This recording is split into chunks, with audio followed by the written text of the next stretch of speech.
জলকীয়া খেতি যথেষ্ট প্ৰফিট আছে কাৰণ এইটো কাৰণে মই কৈছোঁ বীজ জলকীয়া ইয়াতে নহয় আমাৰ কেইবাটামান জেগাত আমি টাৰ্গেট লৈছোঁ আমাৰ এগ্ৰিকালচাৰ ডিপাৰ্টমেণ্টে DC আমাৰ DC তেখেতে দিনে ৰাতিপুৱা আপুনি চাব ক'ত আছে বুলি ক'লে আমুক পথাৰত DC আৰু SP আজিকালি এই এগ্ৰিকালচাৰ ৰাতিপুৱা যেতিয়া অফিচ নথকা সময়ত এইবোৰ কামতে লাগি যায় গধূলি লাগি যায় আৰু 7টা বজাত পাই যায় এনেকুৱা SP আৰু DC তেখেতসকলক মই একো ধন্যবাদ দিব লাগিব মই যিটো হাকাৰে তেখেতসকলক মই আমাৰ মাননীয় মুখ্যমন্ত্ৰীক কৈ লৈ আনিছিলে তেখেতসকলে যে এই সম্পূৰ্ণ কৰি দিব বিচাৰিছে আৰু আমাৰ মাজুলীক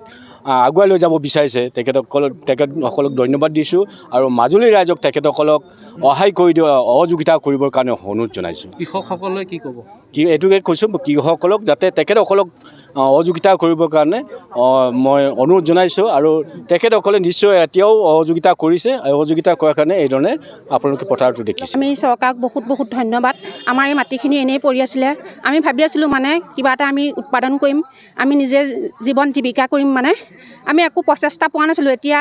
কৃষি এগ্ৰিকালচাৰ আৰু DC ছাৰ আণ্ডাৰত আৰু হুছেইন ছাৰ আণ্ডাৰত আমি এটা ভাল সুযোগ পাইছোঁ মানে বিহু জলকীয়া খেতি কৰিবৰ কাৰণে সেই প্ৰচেষ্টাটো যাতে আৰু উন্নত হয় আগলৈও আমি নতুন উদ্যমে কাম কৰিব পাৰোঁ কিছুমান মানে বহুত আশা লৈ আমি খেতি কৰিছোঁ মানে আমি একদম নিজে কম আৰু নিজে আমি মালচিং পাৰিছোঁ ৰাতিয়ে দিনে মানে আমি পথাৰতে থাকোঁ মানে বহুত ভাল লাগিছে মনটো ভগৱানে ভাল কৰিলে আমি হয়তো ছাকচেছ হ'ম আৰু মই প্ৰথমতে মুদৈবিল আৰু শ্ৰীৰাম চাপৰি দেউৰীপাম গাঁৱৰ যিখিনি খেতি কৰিবলৈ ওলাই আহিছে সকলোকে প্ৰথমতে ধন্যবাদ জনাইছোঁ আমি আচলতে এটা কথাই কৰিব গৈ আছোঁ যে আমাৰ যিখিনি খেতিয়ক আছে তেওঁলোকে যাতে কম উপাৰ্জন হোৱা যেনেকুৱা সৰিয়হ মাত্ৰ 5-6 হাজাৰ টকা লাভ হয় মাটিমাহ সৰিয়হ এনেকুৱা খেতিৰ পৰিৱৰ্তে যাতে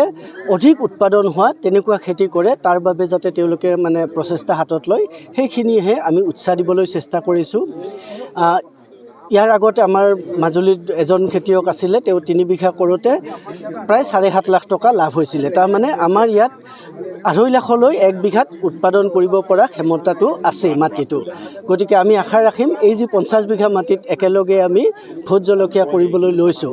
এইখিনি অকল তেওঁলোককে যে মানে আৰ্থিকভাৱে সম্পূৰ্ণৰূপে সকাহ দিব মই ভাবোঁ যদি ভাল ধৰণে হয় একে বছৰতে তেওঁলোকে নাপাব লগা ধৰণৰ এটা সফলতা পাব আৰু আমাৰ উদ্দেশ্য অকল তেওঁলোকৰ তাত সীমাবদ্ধ নহয় যাতে তেওঁলোকৰ কৃতকাৰ্যতাটো দেখি তেওঁলোকৰ খেতিৰ পৰা উপাৰ্জনটো দেখি মাজুলীৰ অন্যান্য ঠাইৰ লোকসকলে চাব আহে আৰু আহি গোটেই মাজুলীখনতে অধিক উপাৰ্জনক্ষমী যাতে আমাৰ যিখিনি ৰবি শস্য হয় সেই ৰবি শস্যসমূহ সকলোৱে কৰে যিকোনো খবৰৰ বাবে যোগাযোগ কৰক 7099017330 লগতে 7099017110 নম্বৰত